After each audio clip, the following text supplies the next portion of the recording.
Can a marriage survive when the woman makes more money than her husband? We're going to settle this today, but before we do, let's refresh our memories.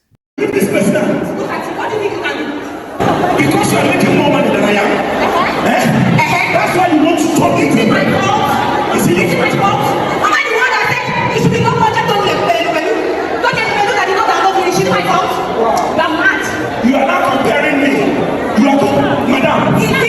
This incident happened recently, and there was supposed to be a situation where a child was sick at home, but the woman went to August meeting. The husband went to the meeting to try to drag the wife, and it escalated and things were said. They started exchanging words, and the man said, "Is it because you make more money?" And the woman said, "Yes, is it my fault that I make more money?" Though that's not the entire conversation, but we're going to try to include that, okay? First of all, who should take care of a sick child? When the man and the woman have their own responsibilities in a family and their child falls sick, who should take care of the child? What do you think? This, to me, I would think is a dynamic where the man and the woman should be able to decide how they will care for their sick child. So you can already see that there's already cracks in the marriage. So it's not about just the child falling sick. That incident is what exposed all the cracks that were already existing in the marriage. It could have been an incident where the man is like, "You're the woman, you take care of this child." Or the woman is like, "I have been taking care of this child, I need a break, I'm going to a meeting, you take care of your child. You're also a parent." Who knows? We don't know the intricacies of the situation. But all we know is that the mother just went to a meeting. This will bring out how children suffer when the parents are fighting. The Igbo adage says, "When two elephants are fighting, the grass suffers." This is a good example. So whatever the case may be, that mother and that father are not in unity, and the child is suffering because of it. Because I don't think a mother would leave a sick child if there's not more to it, unless she's just a foolish woman. I don't know. So I think it might be a situation of, you take care of your child, you're also a parent, and then she left. But whatever the case may be, just remember while you're making these decisions, that is the child that suffers.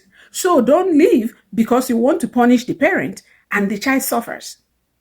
There's another incident that happened in America. It was still a divorce situation. A child needed to go for a football game.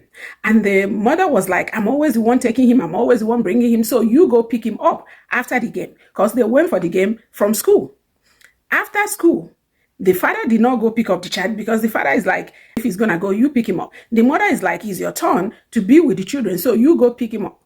This child ended up staying in school till 8 p.m. Everybody was gone. Apparently, the authorities probably didn't notice him and everybody left. And this poor innocent child was staying in school in the dark because parents are fighting who will pick him up. So do you see? Don't ever put your child in a situation where they're endangered because you're waiting for the other parent. Don't use the child to punish the other parent. These children didn't ask to be here. That is one side of the story. Now, let's talk about whether the woman makes more money. How does it affect the family? I think the reason we ask this question is because we only entrust value to money. In a situation where a woman is making more money, that woman is simply making more money. That woman is not necessarily bringing the most value. That woman is not necessarily upholding the family. Let me explain, okay? Women are attracted to men that can protect them, that can provide for them. That is how come women like men with big muscles. Yes, we do. We like men with big muscles, with the broad shoulders and all that. Why? Nature have made it that way. Nature has put that in women. That women hormone is attracted to that. And the male hormone is attracted to protective. That's how come a woman that is very manly, men don't find her attractive. Men like the weaker sex, they can protect. So God has put these things in us by nature. In the olden days, the men that have those broad shoulders, that are strong, that have muscles, they're the ones that go inside the bush and hunt and bring meat back to the woman. So that is how come those things are seen as attractive, because it's really something that will feed you, protect you, and all that. Now, there's no more hunting.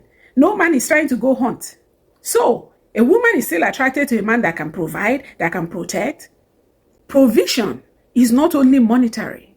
If you get a man that has wisdom, emotional intelligence, kind, can protect you emotionally, give you emotional safety, make sure you're okay mentally, that man is checking on you, that man is directing you, that man is providing for you in so many ways.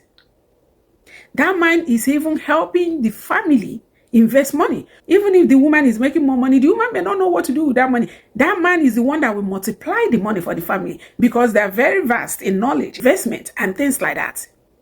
So the reason why people keep saying you make more than me is because people don't understand what provision really means, protection really means.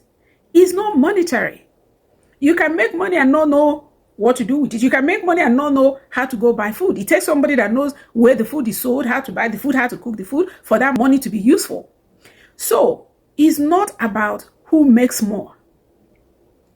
It's about the man protecting and providing for the woman. And yes, you can protect and providing for a woman who brings in bigger paycheck. It's not always about money.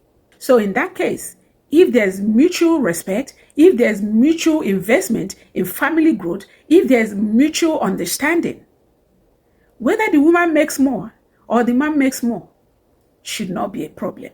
It shouldn't cause what happened to just happen. It couldn't cause family breakdown. Granted, there's some foolish women that if they see small money, hey couple, they start talking to the man anyhow. They start mistreating the man. They can't hear word again because they make some small change. Especially women that haven't seen money, that didn't grow up in money. Once they see a little change, hey couple, like I said.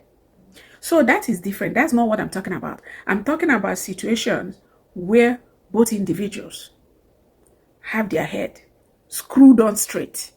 Okay? Because there's always an exception to the rule. We understand that. But we always talk about the majority and for people who are normal upstairs.